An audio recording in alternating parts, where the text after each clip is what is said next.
The Christ Letters, with enhanced narration and text. Letter 5.4. The First Living Cell.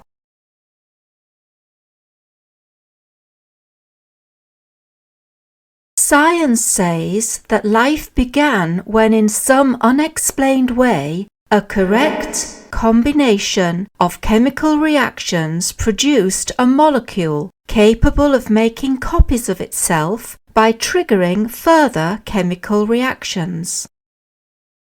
Such a description of the enormous and teeming complexity and power of the life force as being discernible because it is capable of replicating itself reveals the basic impoverishment of scientific perception and thought which produced such a theory.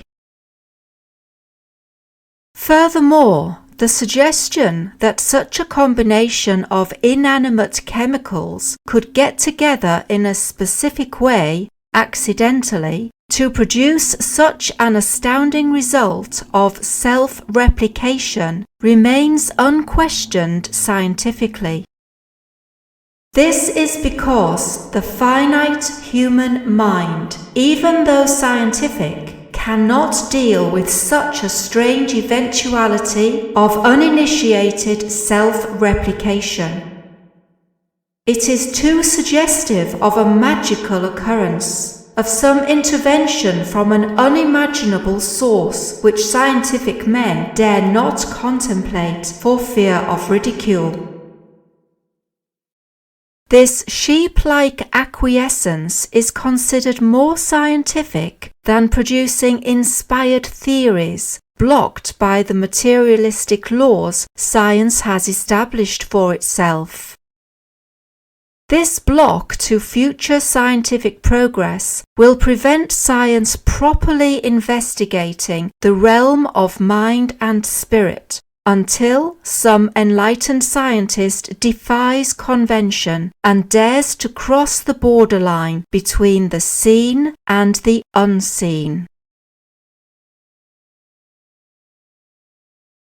Prophets of old, if presented with the theory of molecular self-replication, would have no difficulty with such a magical occurrence, and would say that God made the chemical combinations and imbued them with life.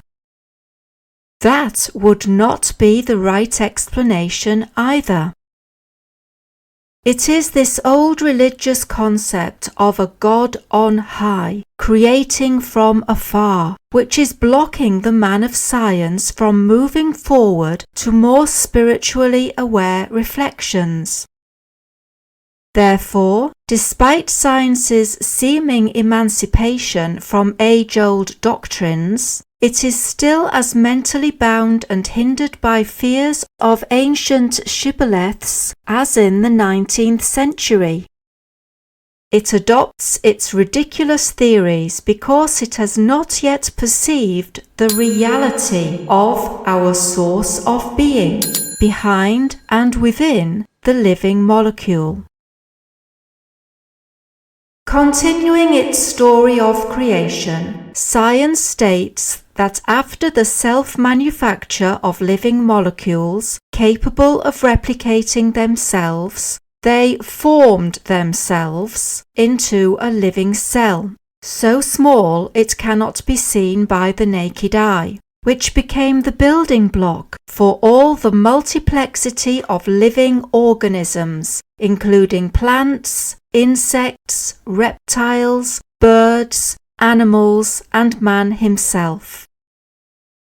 Therefore, all living things have a common ancestor, the first living molecule. Science cannot explain why the self-replicating molecules combined themselves into a living cell.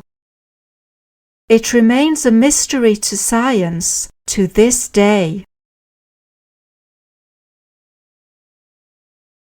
The living cell, your science tells you, is endlessly repeated in a billion differing forms. It is the building block of the visible universe. How can this be? What impulse motivates such replication? Science cannot say. Entrenched in its own blindness, it has dragged people down into materialistic blindness with it. And now the first living cell deserves the undivided attention of anyone seriously seeking the spiritual dimension and the mainspring of existence, because the first living molecule and the first living cell are the very first evidence of some intelligent activity within matter, within the universe. The foremost feature displaying sense and sensibility is the function of the membrane which covers the cell, giving it protection and individuality. Think about this miraculous phenomenon. The cell takes in from the environment only selected nourishment through the membrane. Not only does the cell take in the right nutrition, but, having utilized the nutrition, the cell rids itself of the waste through the permeable membrane. You should ask yourself how the purely physical membrane of the cell, invisible to your eye, can distinguish and select the correct nourishment to enhance its well-being, and then exercise sufficient discernment to rid itself of unwanted toxic matter. Do you not see a high degree of purposefulness within all this activity? And can you believe that such purposefulness is accidental? And is not purpose the very hallmark of intelligence? Not only this, the membrane of the cell continues to do this work of selection of nutrition and discarding of waste in a billion different circumstances and conditions relating to survival within differing species and differing environments. Is this not evidence of purposefulness displayed within every single action of every single species, be it insects, plants, reptiles, birds, animals, and human beings? Could you not describe the universe as being the consistent and undeviating impulse of purposefulness made visible within the realm of visible matter? Is the spirit of purposefulness a physical element or one of consciousness? And if you can accept that purposefulness is an undeniable creative impulse behind existence, then can you move on to the next perception of your universe as being the visible manifestation of an intelligent appraisal of cause and effect, clearly evident within living matter? For if the living cell can select the right nourishment and also provide for the elimination of toxic waste, this simple activity displays an awareness of the need for digestion and also foresees the resultant build-up of toxic waste and the need for the elimination of such waste to ensure the continued health of the cell. Is this not a clear indication of an intelligent appraisal of cause and effect?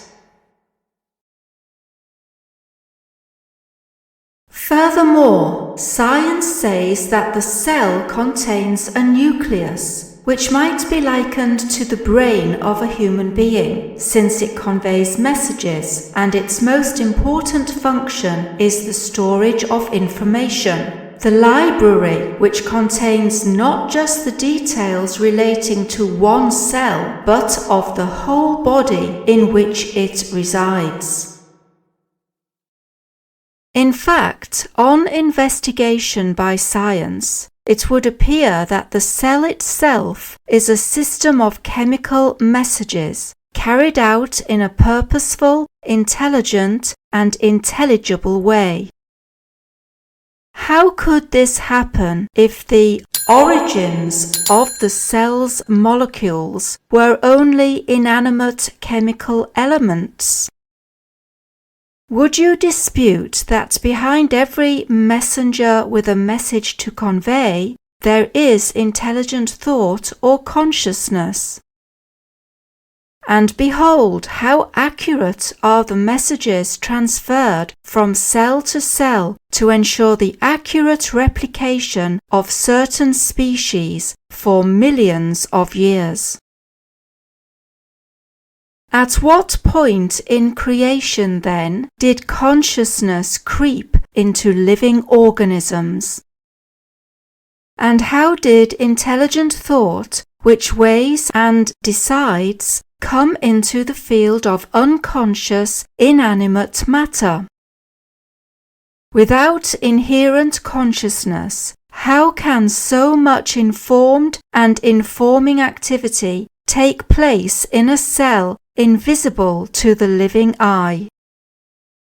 Is not such activity the product of consciousness awareness, proving the presence of intelligent life in its lowest denominator?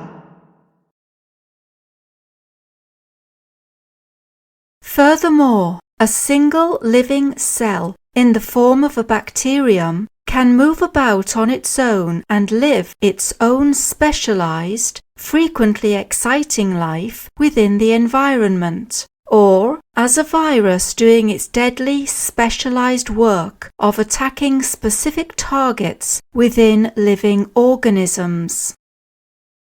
Alternatively, the cell may be fixed within an organism, carrying out its own highly important work of construction and maintenance of some part of the organism.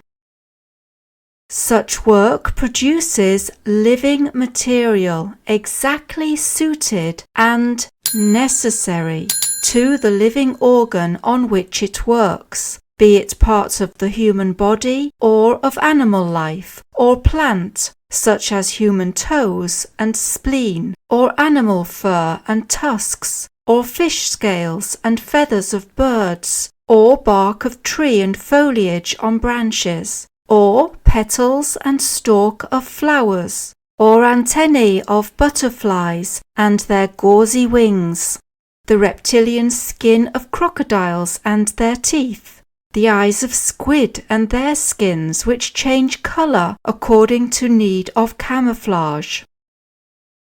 Each of these completely diverse and seemingly unrelated physical phenomena are created by the individual, specialized work of billions and billions and billions of identical living cells. On contemplating the magnitude and diversity of the work accomplished by a simple living cell invisible to the naked eye, can you believe in a mechanistic universe? It would be possible to do so if the matter produced by such cells was illogical, offering no plausible purpose behind or reason for its existence, devoid of personal consciousness. But this is not so. These identical living cells work together in harmony within man or beast to make a liver with its multiple duties within a body, to create an intricate eye, having its own specific purposes of putting the entity into direct and intelligent touch with its environment, incorporating the assistance of the brain. Or strong bones, expressly and intricately designed in conjunction with tendons and muscles, to unite with others in such convenient ways as to enable full and supple movement of the entity. Furthermore, the cells never intrude on each other's work. When creating a kidney, they do not suddenly make an ear.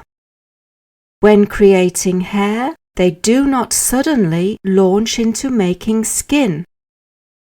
No, cells create the scalp and the self-same cells create the hair. The only difference between skin and hair cells is the work they do, second by second, throughout a lifetime. Why? What is the motivating and inspiring factor? Accident?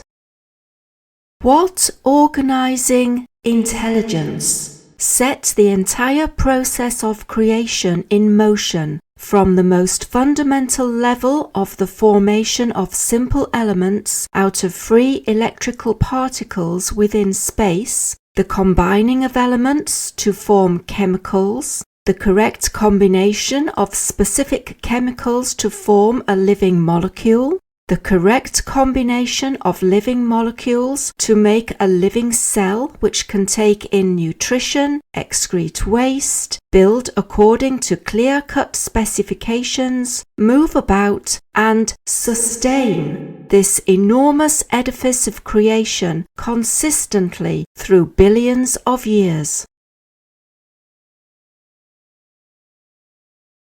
Not only this, but what is the motivating force which has designed and successfully evolved within living systems and entities billions and billions of different ways in which to fertilize seeds of every kind, whether they be those of plants, insects, reptiles, birds, animals, or human beings, evolving for each an intelligent system of procreation suited to climatic conditions, the production of vegetation in the environment in order to ensure survival.